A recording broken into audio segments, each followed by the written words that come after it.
90s, they had the underground tape trading. Nowadays, it's like technology. Nowadays, it's like you don't need that. You got this computer, you can just fucking look up a band, you're there. So, technology at its best. You know, when Fueled by Fire blew up, we knew of it because of MySpace. So we were seeing the shows on YouTube, and we were seeing, you know, the pictures of all their shows and all their new tracks because of MySpace. So I think that's an awesome tool. Well, it's easier to find fans that way. Yeah. Because, you know, you can't just walk out the street and expect to find a crap load of people that like your music. So on MySpace, it at least narrows it down somehow, you know? But, you know, people that are interested in music, like, that's how we found all the thrash metal bands we're into, is through the internet. And MySpace, like, you know, anybody can just throw up a page, and then, like, you know, if people like it, it shows, and then people start, like, gravitating toward it. We never like, advertise our MySpace, we never even talk about it, but it's there, and people look at it all the time. So it's definitely a tool.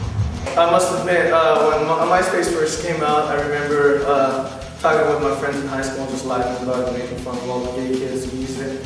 And then one time this girl told me, you should put your band on MySpace. And I just laughed at her. Anyways, a few years later, guess what? We're on MySpace. The biggest thing about it, we've talked about this too, is reading the thanks lists on all the old Metallica records, and it's just every amazing band that, you know, and you just go out and you buy out, just have the thank list, buy every CD that you see of every band, you know, from Voivod to Overkill, Cryptic Slaughter, all those bands, you know. Except now you kind of just go on MySpace and look at people's friends lists, and it's kind of weird, but that's kind of what's driving it.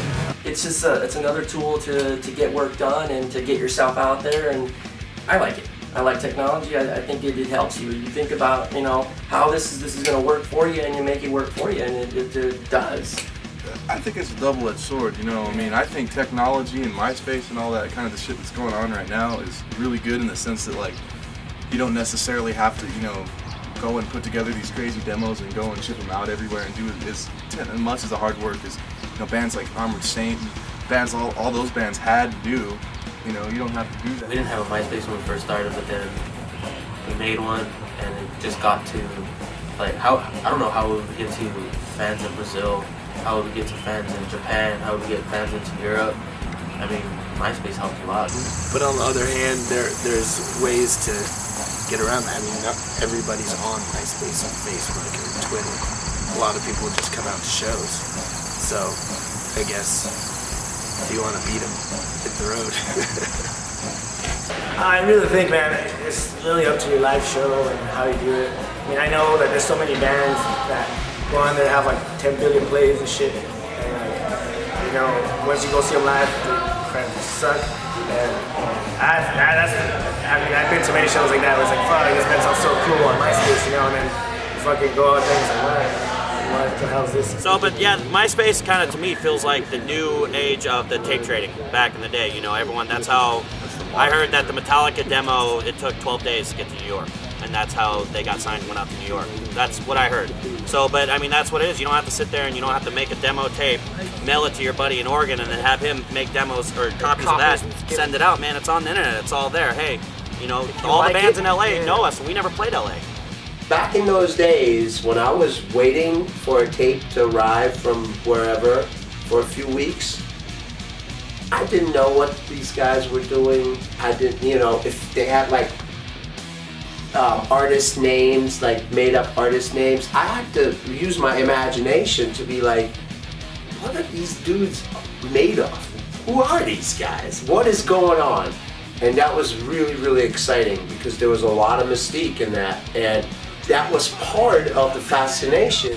The thing I disagree with that whole MySpace and the internet thing is the downloading part. You know, once again, some people are just gonna download that one song. They're not gonna get a chance to listen to the whole album, you know, just because of that. I mean, I think a lot of the albums were successful back in the day because you had to find them, and it was like it was a mission basically to find these albums, and you had to listen to it from 1 to 10. I mean, you're stuck with it. You bought it. Here, you can download it. If you don't like it, you don't like it. You know.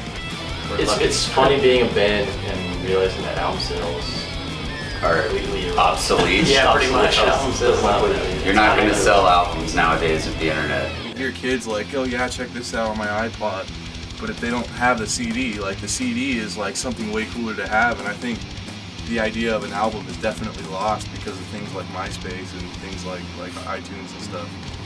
You know, whatever. If this doesn't work, I'll just get another thing. Well, it wasn't like that, you know? And then to treasure something as stupid and physical as a cassette tape. All right. But, you know, that's how it was, and it really, really meant a lot to us when we were growing up. I kind of miss the old days. I mean, when, you know, you had to really work, you had to write, you know, letters to everybody and buy the fanzines and like do the research. You know, I felt the people who were like in that era, I think, really were more into it. You know, you really had to be into it to be in that circle of the underground scene.